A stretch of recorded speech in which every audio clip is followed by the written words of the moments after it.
Welcome into this Monday morning edition of the Oxford Exxon Podcast. Chase Parham and Neal McCready, Clark Ford Studio. On this Monday, a lengthy interview with Lindsey Graham for you today. Not the South Carolina senator, no, the podcaster. American History Tellers, American Scandal, Wicked Game among his works. Lindsey kind enough to give us about 35, 40 minutes on Thursday morning, but we wanted to save it for a Monday because we already had kind of some shows lined up.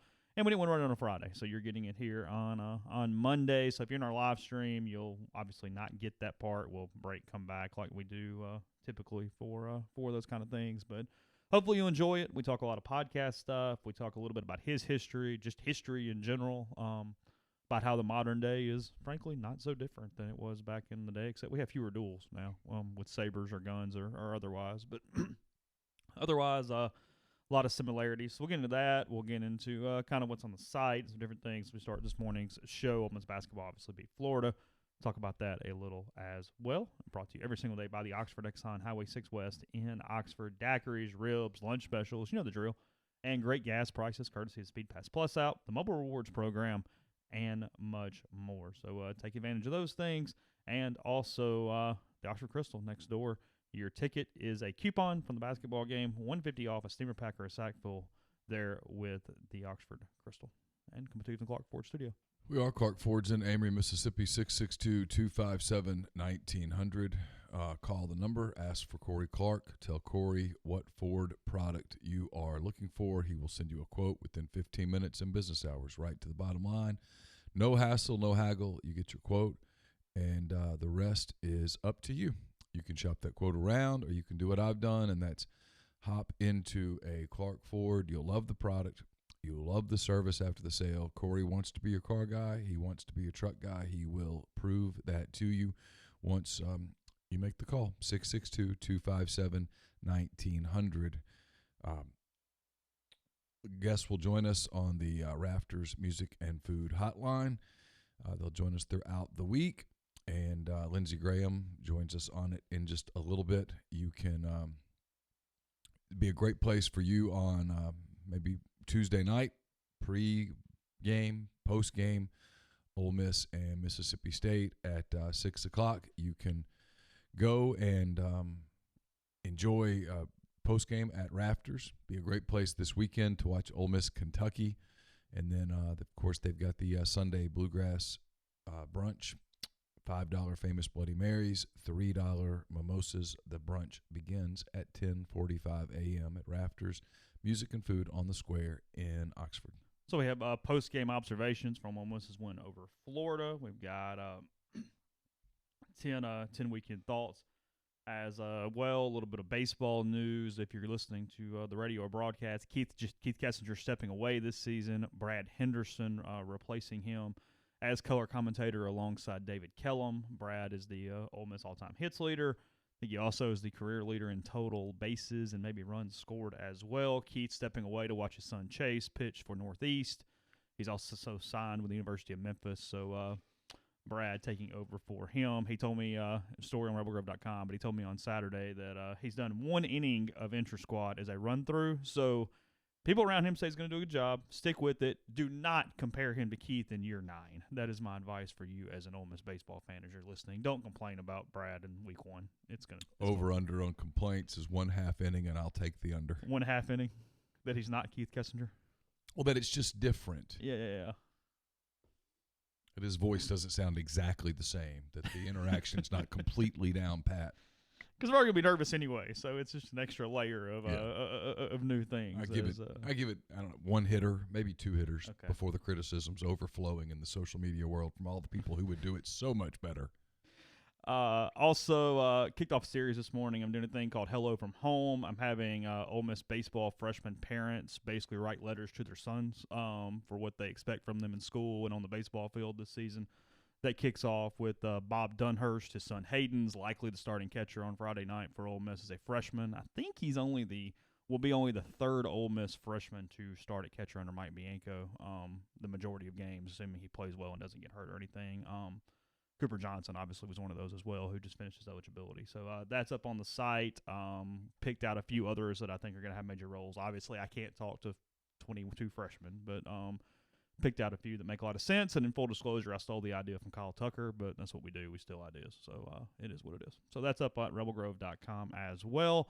Baseball kicks off 4 o'clock against Louisville on Friday from Swayze Field. Media day tomorrow, so we'll hear Mike Bianco's thoughts on all that. Probably tomorrow afternoon. Look, they're going to play a lot of guys in the outfield. I mean, a ton. I think other places it's probably pretty set. I'll go ahead and say if you told me to predict it for Friday right now, I'll go on a limb. Let's go with Dunhurst behind the plate. I think they're going to play Cale Baker at first base, JUCO transfer. I think they're going to play Justin Bench at second. I think they're going to play Servideo at short, Keenan at third. And then I'll go with an outfield of Salmons, Elko, and Ely on Friday night is my guess. I don't know who they're going to DH. Kevin Graham or Ben Van Cleve is my guess. And then they're obviously going to throw Nikhazy. They're going to throw Hoagland. And I think Sunday's still up for grabs a little bit. Derek Diamond has not been great in inter-squad so far. He could still be the guy, but I think Wes Burton has a chance as well. He's a freshman from Santa Monica, California. So 2 California freshmen battling for that third spot, in my opinion. I think Greer Holston probably has a good shot down the road, but given Greer's last year, I don't know that they're going to make him the Sunday starter immediately against Louisville. I just don't know if that's how they necessarily want to get his first action in. Did he go to Santa Monica High School? Did Wes Burton go to Santa Monica High School? I don't know. I stayed at a hotel that was right next to their high school, I guess, last summer. He's the kid that designed all the cleats for the Dodgers. Remember that? Yeah. That was him. He's like 6'8", 6'9", big tall kid. He went to Windward School. Oh. I have no idea. Santa Monica High School is just right there by the ocean. That would be really distracting. Yeah, 6'8", 220. Okay. Something like that. So, yeah, anyway. So you're close. Close. Pepperdine, as Jeffrey would say, probably one of the best 3 baseball backdrops in the country because it's overlooking on everything right there. Yeah. I did see a picture on like Friday. I think it's the winner.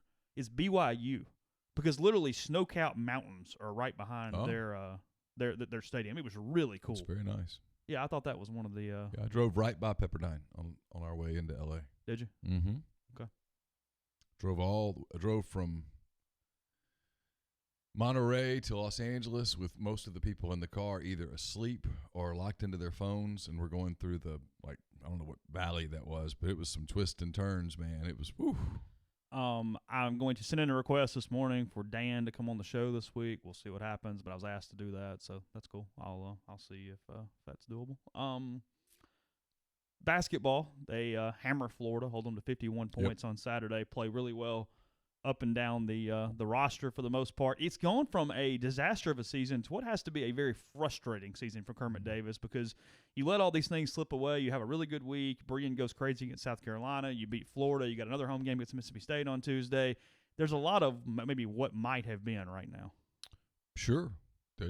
That's the last 3 games is what I think they thought they would look like all season. They lost in double overtime to an Auburn team that just does not lose. They beat South Carolina pretty handedly, and then they beat Florida in a game that wasn't all that competitive, frankly. Florida made a little mini run early in the second half, and then Ole Miss just destroyed them the last 15 minutes of the game. It was as well as they've played all season. In every perspective, they had multiple defensive shot clock stops. Breein Tyree was really dialed in on defense. Devontae Shuler was as well. KJ Buffin was as active on both ends as I've seen him. His stat line is 14-9. Doesn't do justice to how dominant he was in that game. Hadim C played really well on the defensive end. Offensively, he has hand issues. I thought Blake played, as I wrote Saturday, I thought Blake played one of his smarter games in an Ole Miss uniform. Didn't take bad shots. Let the game kind of come to him. Played a lot of minutes. Played smart. They got 15 quality minutes out of Antavian Collum, who is as improved a player as there is on that roster. They got a little bit out of Bryce Williams. My man, I'm having to use notes here because I want to make sure that I'm right. My man Austin Crowley played 7 first-half minutes, and the miracle was that he was still alive at the end of the game. I think he was saved by the bell. He committed a couple of egregious errors late in the first half that probably had Kermit having some homicidal thoughts, and he got saved by the halftime buzzer.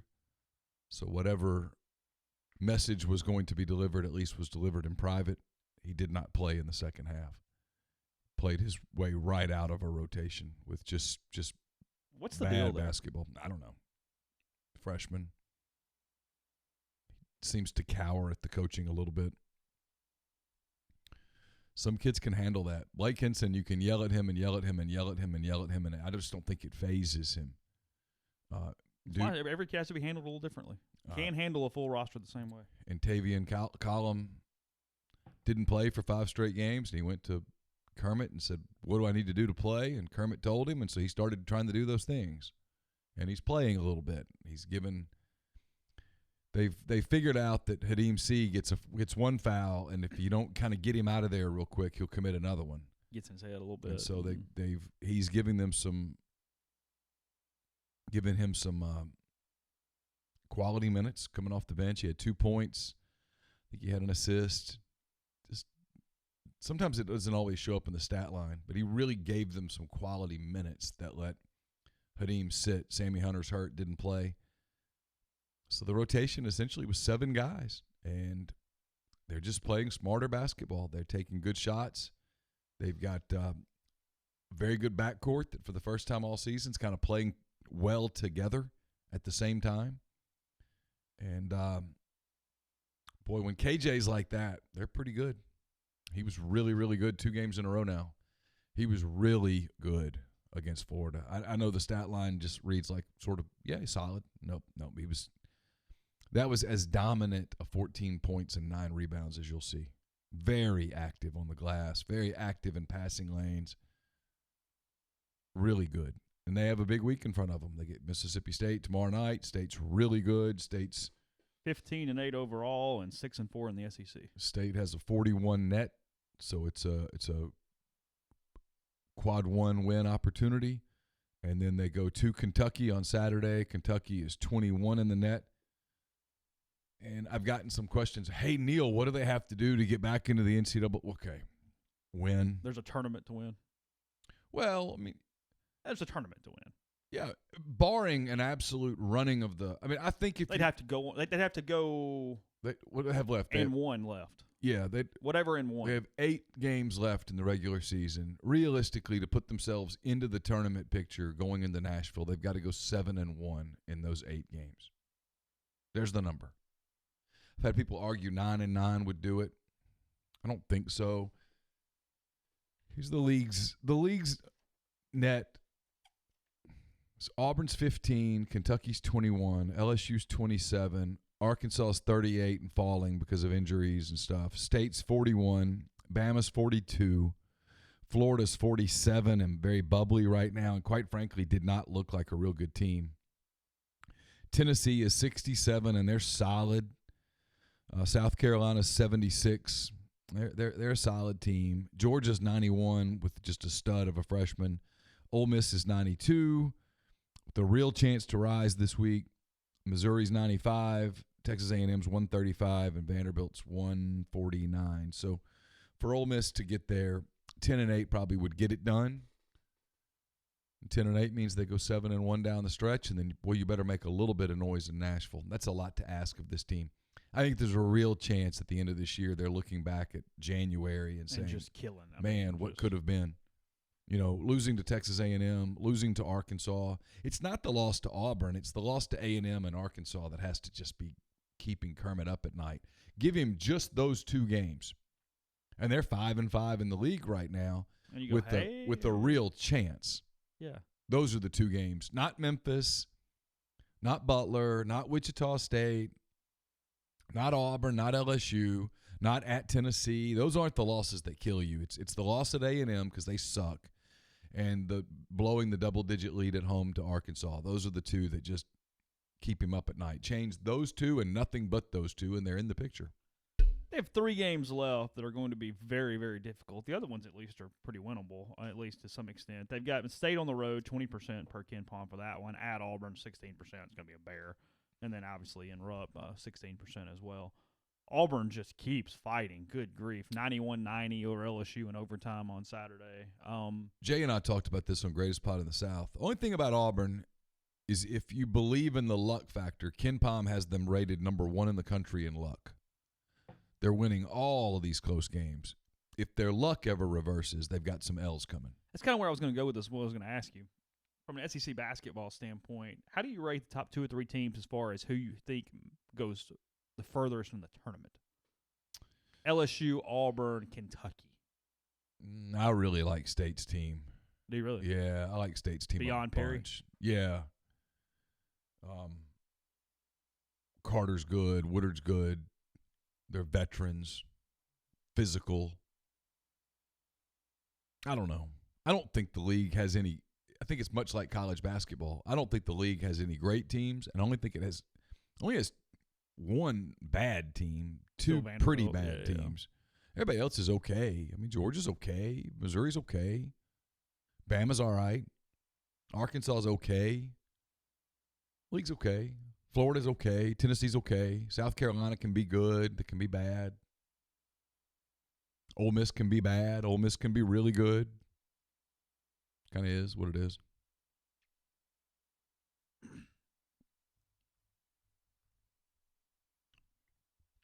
How will they try to defend Perry on Tuesday night? Well, I think ideally you put KJ on him and he has a big game. Or you put Blake on him and Blake locks him down.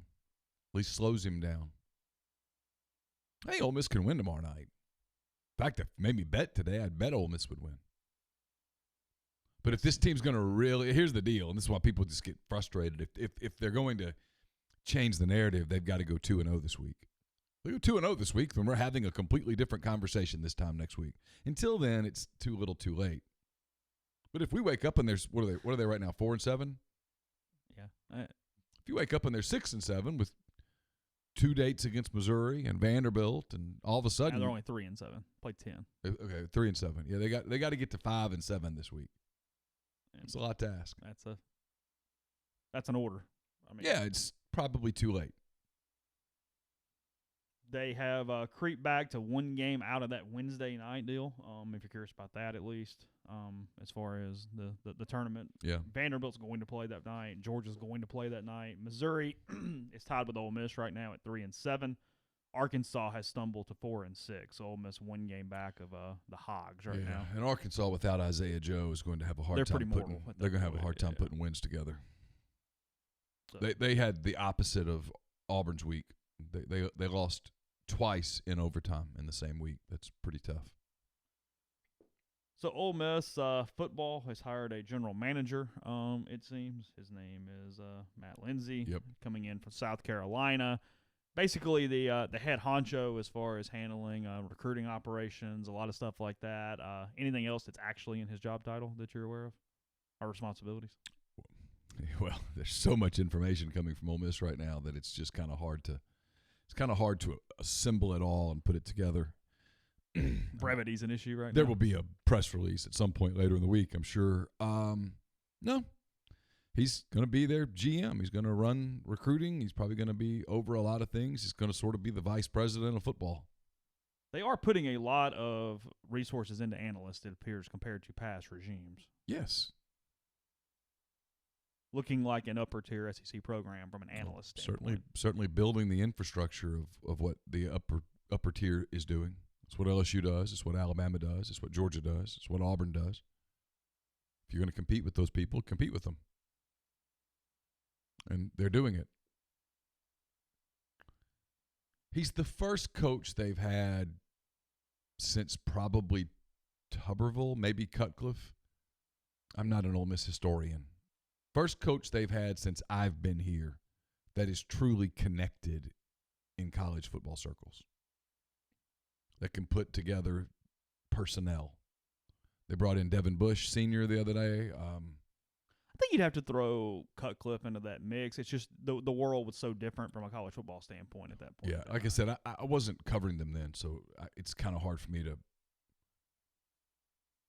know the intricacies of what was going on or Right. what wasn't going on at Ole Miss when he was here. I wasn't here, and they were just one of 12 programs that I was covering at the time, and frankly, I didn't pay a hell of a lot of attention to them except for the 1 year that Eli was a senior. I wasn't around the Tuberville stuff at all, except for when he first got here, and I was just getting started, so I can't really comment on that. Tommy knew a lot of people. I know that. Houston had a very small circle. Freeze's circle was so small that it's hard to describe it. And you see it now with what he's hiring at Liberty. He doesn't know anybody. Mm-hmm. Nobody wants to work for him. And then Matt's circle was pretty small too, because it was basically kind of Ole Miss and Duke, how that overlapped, and that was about it. Well, we'll go to Lindsey Graham in a second. Again, pretty lengthy interview with him about a number of topics. Hang in with us. I think you'll find some human interest in it. I think you'll find a little history in it, and more. It's just this guy who's had a lot of success in this business and in media in general. So we'll go to that in 1 second. Before we do that, I'll tell you about Community Mortgage, Oxford, Memphis, Soto County, and Chattanooga.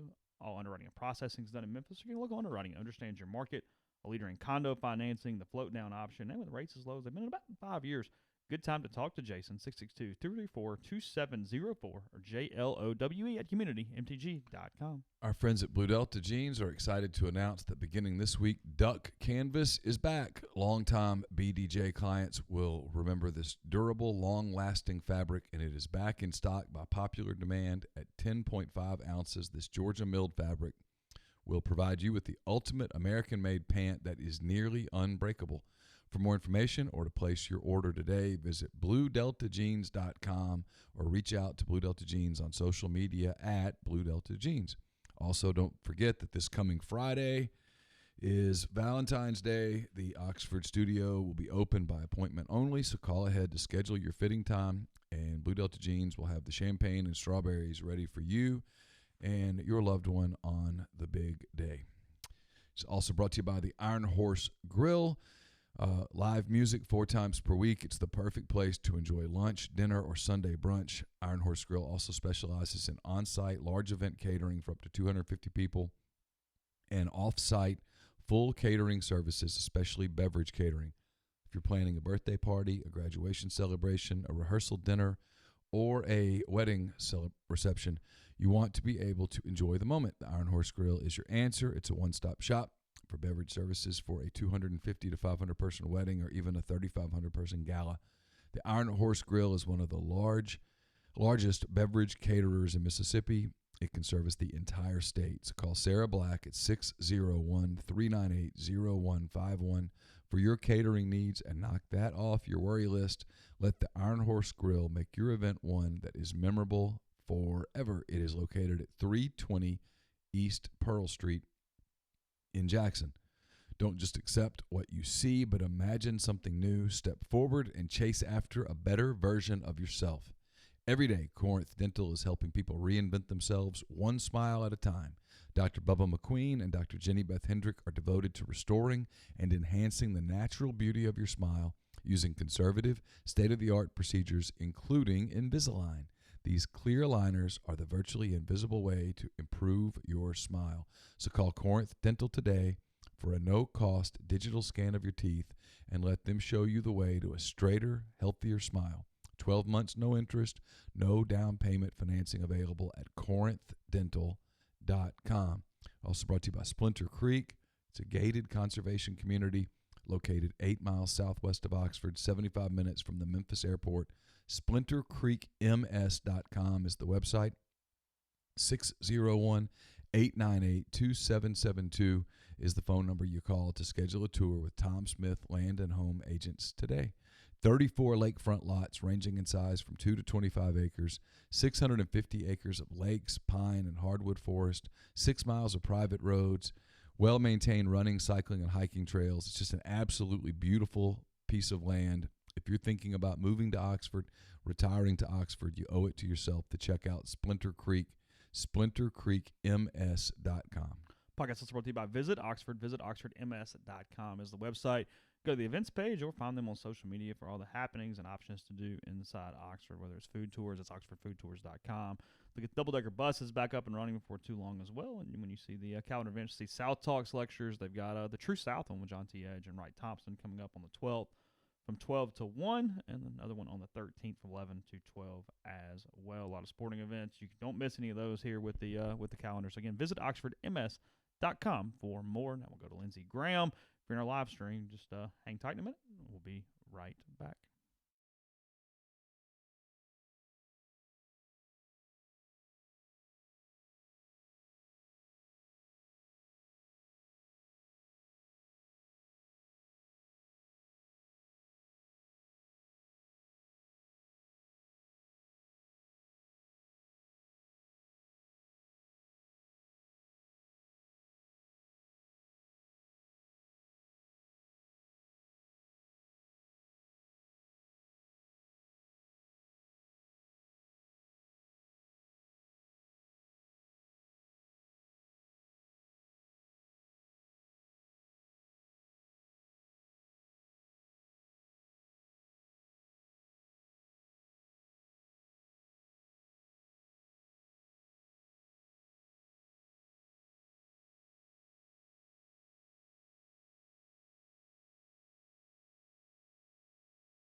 Forget about the catering.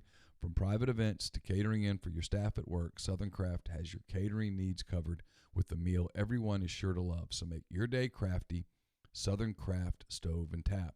Also brought to you by Nest and Wild. Sleep better with the Nest and Wild mattress. Nest and Wild is a Mississippi-based mattress company making a high-quality mattress delivered right to your door.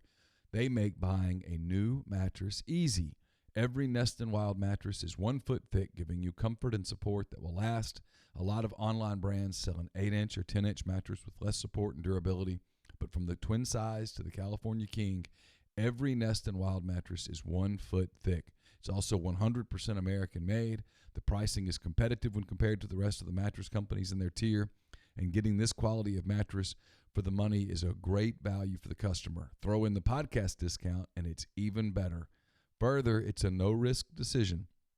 Nest and Wild believes in their products so much that they're offering a 99-night trial on every mattress. So try it out, sleep on it for 99 nights, and if you don't like it, you can return it. Go to nestandwild.com, order your mattress, use the podcast code REBEL20, and get 20% off your purchase, and your mattress will arrive at your door in 3 to 5 days. How's Zach Evans doing these days? Got a big update there? A lot of update. Who? You're out of the memory now? Done? Zach. Barry? Zach's good. Zach's good. Good. Yeah, baby's doing well. Seems to be. We had a couple of good podcasts last week. Off to a big start on the 2021 class. No interest. Zach, Barry has a lot of interest. He covers recruiting hard.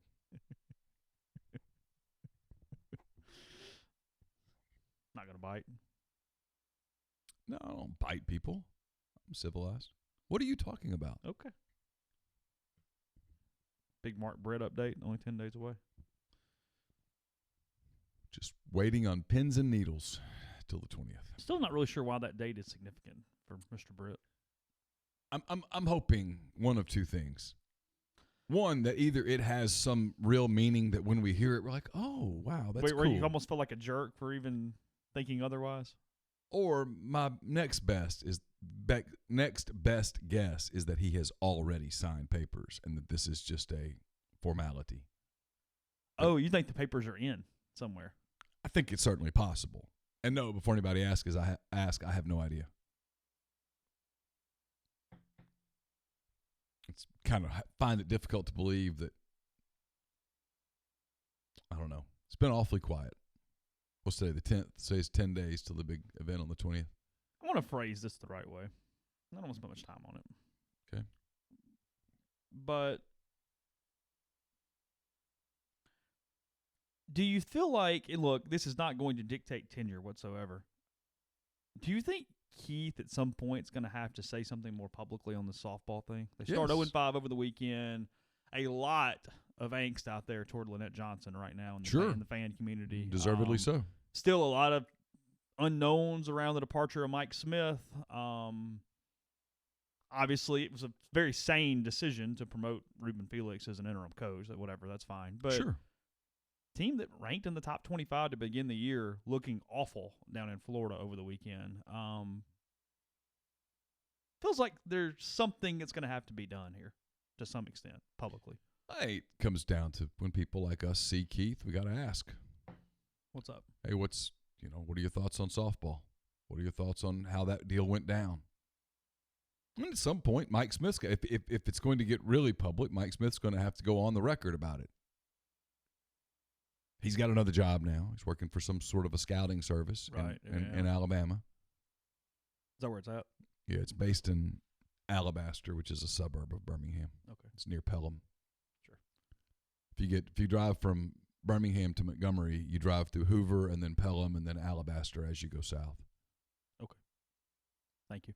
Thompson High School, which is where the Tua that's right, yeah. moved from Hawaii to Alabaster because that's what people do. Thompson High School is in Alabaster.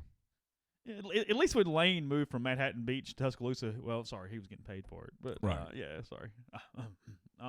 But he might not have been the only person that got paid for it. Yeah. People do it all the time. Looks like people's already forgetting about the younger. Talking about little brother, a word about this new guy coming in. You got Bear Bryant's grandson on the roster. Got a lot of stuff going on at quarterback over there at Alabama right now. What's the kid's name? Bryce something. Coming in. That's what I was. Everybody's thinking might be the guy right away. Yeah. Yeah. Loyalty only goes so far in T-Town. Not a lot of guarantees over there, is there? It's funny. I don't know. Anyway. Let's see. What do we have? You did not watch much XFL yesterday. I didn't watch any XFL. Not a second. Nope. Nothing. I have no interest in it. I mean, I have no problem with it, but I'm not interested in it. Bryce Young. I have no issue with it. People who want to watch XFL, watch it to your heart's content. You know me. Drink what you want, eat what you want, do what you want, watch what you want. I don't want to watch that. It has no appeal to me at all. Here's what I find interesting about it is you're an offshoot league. You're still going to benefit a little bit from the people who just want football right now because they're in withdrawals from the NFL season. Well, there's a group of people out there, especially in social media, who are almost defiant about if it's not football, it's not sport. And I'm more of a everything has its season guy. From a business standpoint, the two things I like is almost in a mockery way, but it works. They're being very transparent as a league. Almost kind of looking at the NFL going, hey, look, you could have a little more fun here. We could everything has to be cloak and dagger. Interviews basically coming off the field. I mean, yesterday they put on Twitter all the conversation that led to an instant replay review. You allowed to hear the thought processes as it went through. The new kickoff rule actually is an improvement over the actual football rule. Fewer injuries. There's some differences there. I do think they've done enough creative things in that standpoint to at least have a little bit of staying power, and people kind of look at them and cock their head sideways a little bit as they watch it. I think that's probably what they've been pulled off. Or Jordan Ta'amu had a good day yesterday. Good for him. Led the Battlehawks to the only road win in the league for the first weekend. Had 75 yards rushing and had 200-ish passing, something along those lines. Good for him. So yeah, I'm a big fan of Jordan Ta'amu, the person. Hope he does really well. He and Channing Ward both on the Battlehawks. I hope Jordan does extremely well. I hope it leads to another opportunity for him at a higher level. Big fan of Jordan Ta'amu, the human being. I just not what I'm probably going to spend my Sunday doing. I worked on 10 Thoughts. I watched 2 really, really, really high-level NBA games. I watched Thunder Boston, and then I watched Jazz Rockets, 2 just high-level NBA games. I know what people say, well, you're in the minority, blah, blah, blah. I get it. Watch what you want to watch. Drink what you want to drink. Eat what you want to eat. You got a short period of time on this rock. Do what you want to do. I like NBA, so I watch it. You don't have to watch NBA. If you want to watch the XFL all day, every day, go for it. Oscars last night? Nope. None. Because I don't see any of the movies. Like Jay and I were talking about this on Greatest Pod in the South. I pulled up the list of the movies that were nominated, and I had not watched one of them. So it's impossible for me to be interested in that. In the past, I had always tried to watch them. I'd really tried to be engaged. I like movies. I had tried to really do it, and I have just completely slipped now. Nothing. I mean, I had seen maybe 1, 2, maybe 2. I don't know, something like that, and that was it. I don't think I've been to a movie in the past calendar year other than the movie that I went with Carson to see that had The Rock in it. I did watch. Sorry, I watched Marriage Story. That was one I did watch. Sorry, it was on because it's a Netflix. I'm much more likely to see it if it's on Netflix than I am. And frankly, it's just beating your head against a wall for 2 hours. Like it's tough. Yeah, I have no interest. Even for me, it was kind of a, what are we getting at here? Like, divorce sucks. I mean, that was kind of the premise for like the majority of the movie, and it's like, okay, great. Yeah, I saw Jumanji 2 actually. So that would have won my Oscar for the year. Double as good as Jumanji because it's the second one. It was very similar to the first one. I do remember the one back in the day with Robin Williams and the whole deal. Fine. Yeah, it was okay. Yeah, it was all right. Fine. I did not watch Ford versus Ferrari. I haven't seen that one. Yeah. I went hostless last night. Yeah. Yeah. Whatever. Which led to all the Parasite jokes. That's good. Yeah. I have not seen 1917. I've heard the cinematography is incredible. I've heard the same. It's hard for me. I always tell myself that I'm like, when I used to travel more, I would maybe on a Friday night before a football game, I'd go to a movie. But we didn't travel this year because we did the hand raise guys thing, and I don't really have the time to go to many movies, or I don't make the time, I should say. So I haven't seen anything. That's actually one leisure activity that I wish I do more because I really like going to a movie. There is something about that whole process where you just kind of escape for a little while and you kind of do whatever. But I never take the time to do it though. No, I don't either. And I'm not one of those people that's creeped out going to a movie by himself or herself. I can go by myself and be perfectly fine. I just haven't made the time to go do it. No, you're in a movie. You're not really talking anyway. What's the difference? I know. I've never understood that. Oh, if you go to a movie by yourself, you're a loser. How? Just means you went to so if you watch a TV show by yourself at home, are you a loser? I mean, how does that? What is the differentiating line?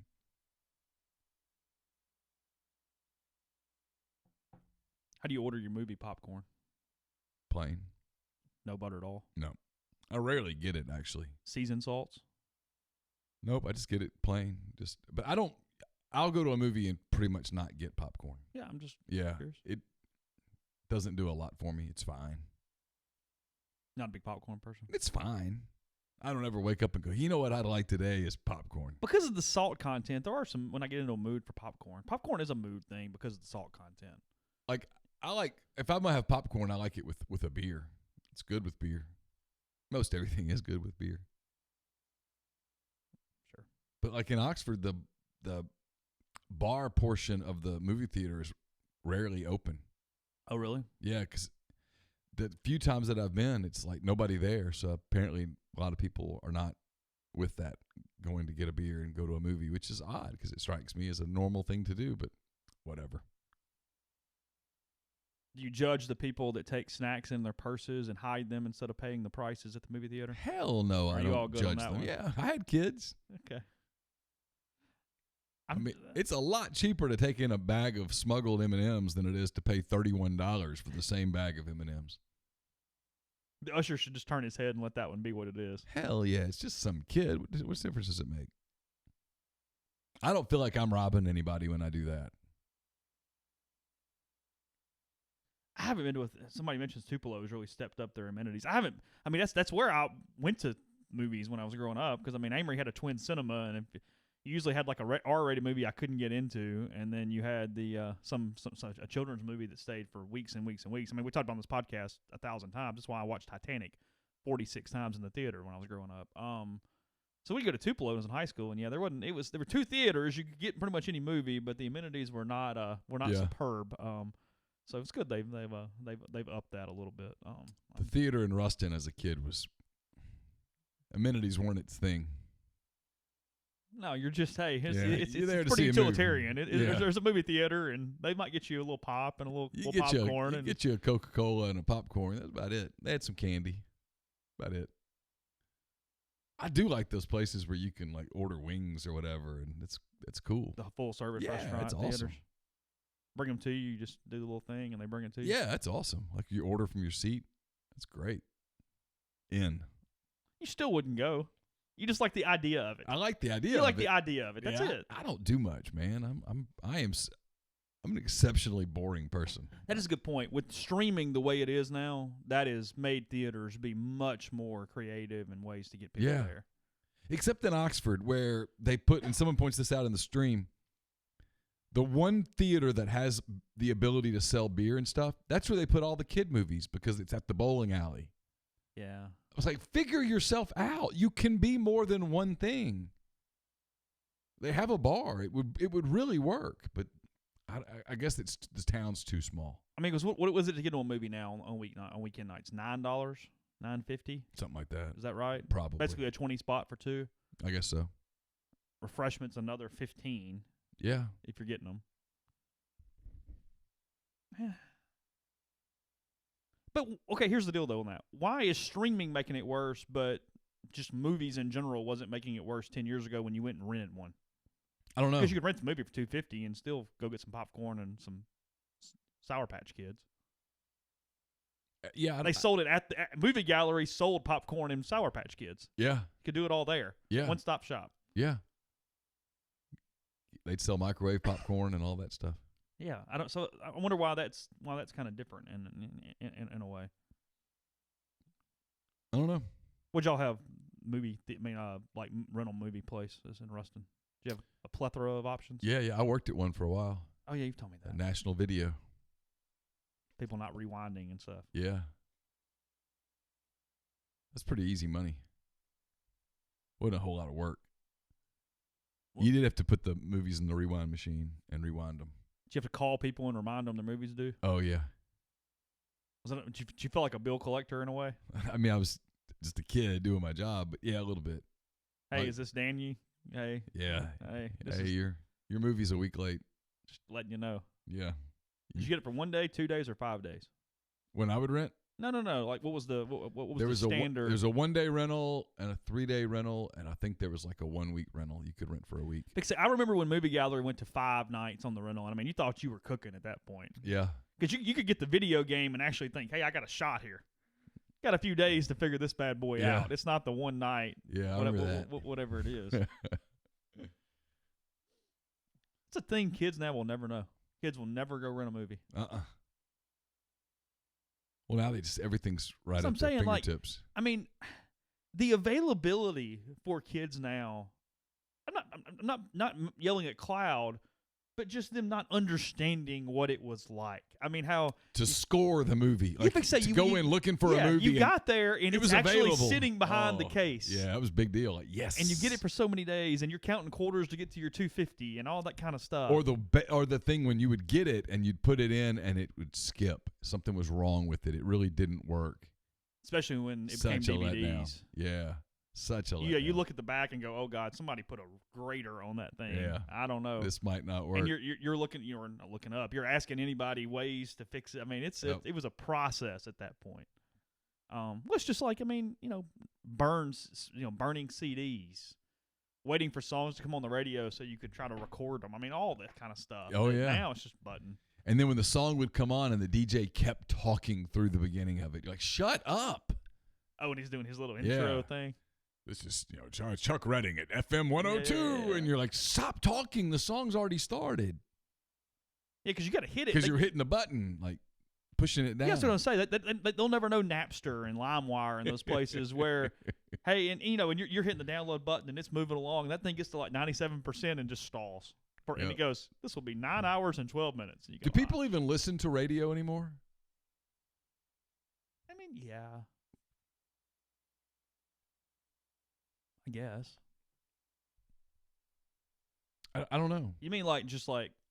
Well, like when I was like a kid. 93.7 or 105.5. Yeah, when I was a kid, whatever. we listened to FM 102, and like it was funny. I mean, it was a guy. The morning show was.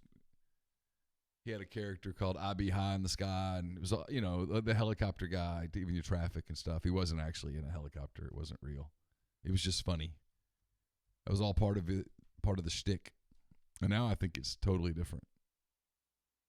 Yeah, I mean, obviously people listen to more satellite radio. I understand that. Yeah. But I think there's still a group that, local radio. I listen to sometimes. Well, I used to. When I was driving, when I was doing carpool in the morning, I would listen to Ryan Seacrest's morning show out of L.A. It was actually really, as you might imagine, really well produced. And they had the Ryan's Roses. The what? Ryan's Roses, where they would catch the people cheating on their significant other. Oh, really? Oh, yeah, and it was just painful to listen to. Yes, I was going to say, did you listen to, like, morning shows? Yeah. Like a lot of those? Yeah. On my way to, like, school and stuff? Yeah, I listened to the FM 102, Chuck Redding, or Chuck Redden, or however you said his name. He had characters. They were funny. It was actually really, for Monroe radio in 1980s, it was pretty damn good. I guess I guess we got a lot of syndicates growing up. Like, you'd get the show on, or not syndicates, but I guess, you'd get, because we could get like 94.1 out of Tuscaloosa, so we get like whatever their morning show was, or, I mean, obviously as I got older, Kid Craddock out of Tupelo, or kind of, or not out of Tupelo, but syndicated through Tupelo and whatnot. So we're more than happy for your only commercials you listen to in a day to be from the Oxford Exxon Podcast. I have no issues with that. Thank you. Reading from the live stream. I listen to podcasts now. I just don't listen to much radio at all. I don't listen to radio to the point of I've actually even let my satellite lapse and haven't even read. Oh, really? Yeah, I don't. I like having my satellite because in baseball season, I like to listen to baseball games. I knew you did that. So. I like listening to baseball, probably more than I like watching baseball.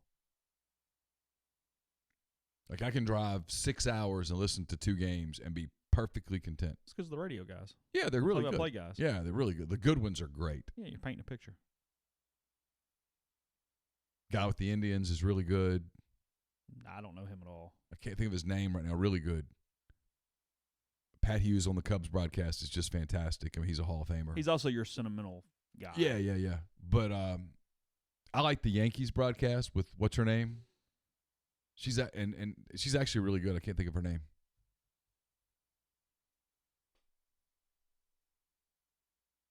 Who is it?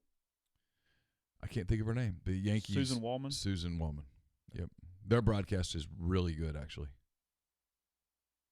John Sterling and Susan Waldman. Yep. John Sterling's like 90-something years old. Waldman's 73. I didn't realize she was that. Just looking at her, I didn't realize she was that old. Yep. They've been around a long time. John Miller. Sometimes you'll get his calls. He's done a lot. Yeah, so I like that's one of the few reasons I think I keep it. It's the opposite of listening to basketball on the radio where you just lose your mind because it's going so fast and the announcers having to talk so fast. It's just who's touching it. Yeah. Swing it.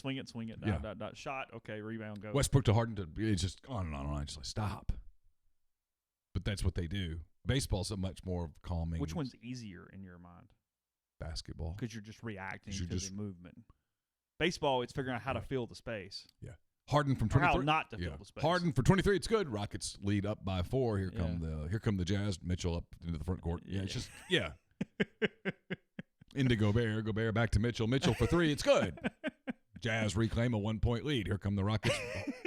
Westbrook into the front court. Pass to Harden. Yeah. It's, much different than a baseball game where sometimes there's 30 seconds of inactivity. Mm-hmm. You have to have a lot more background. I mean, a radio announcer has to have such a grasp on the team that he covers and the team that's in town or the team that has to really know stuff and then has to be able to. That's where Scully was so incredible. He didn't have a partner. There was no one that he could every once in a while just look at and go, hey, I'm tired of talking, John. Tell a story. Benny had to tell the story. Phenomenal. Well, I mean, this is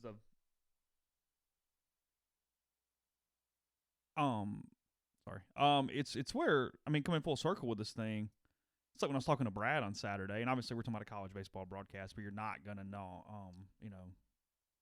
know to this level or anything. It's not the same thing, but he said, one of the things about this that he liked is he's at a time of his life to every time travel with the team and be around them as much as possible and just pick up any type of tidbit and thing that you can as you get on the broadcast. Because, I mean, he was obviously knowledgeable enough to know, hey, if I can't be around them, I can't do this effectively. I've got to know these guys. Of course. So that was a lot of it, too, with just Brad and different things. But yeah, you got to get to know the players, preferably their families. Mm-hmm.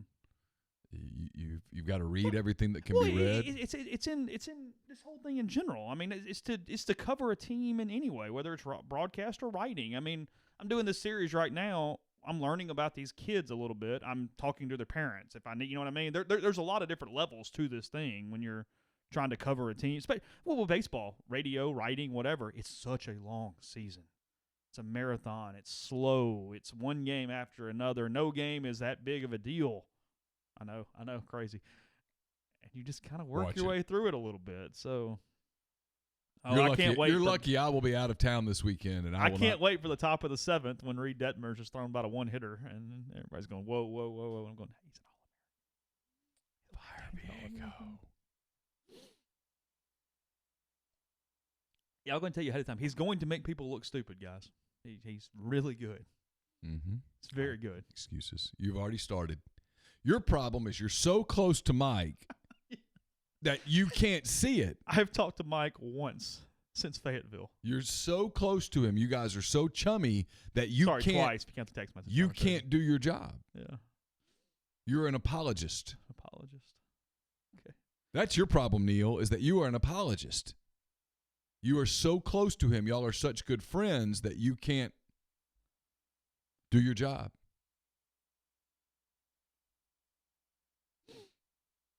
What is that about? What are you talking about? I'm starting to get the baseball people that are getting the really hardcore negative folks who I don't hear from all year, and then when baseball season's starting, they come in. And I guess this one's one of them. He just popped into the my Twitter feed, I guess, watching the stream, and he goes, "Do you want us to grade this horse blank today, Chase? Okay, terrible. I'm out on this one. Try it tomorrow." Very frustrated.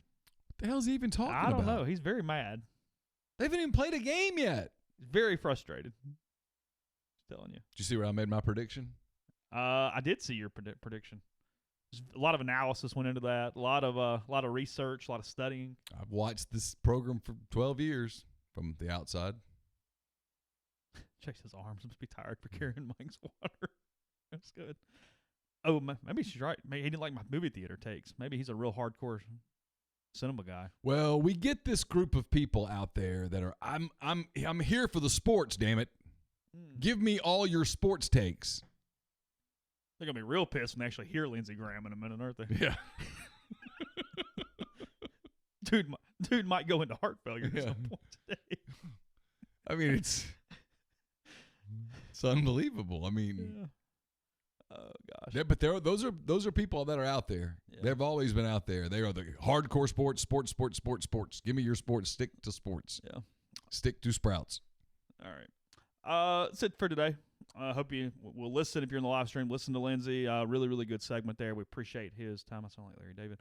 We'll be back tomorrow with another show. We'll bring something to you from there, and then a lot of content at rebelgrove.com. So obviously, go subscribe, go read. We would appreciate that as always, and we'll talk to you again tomorrow.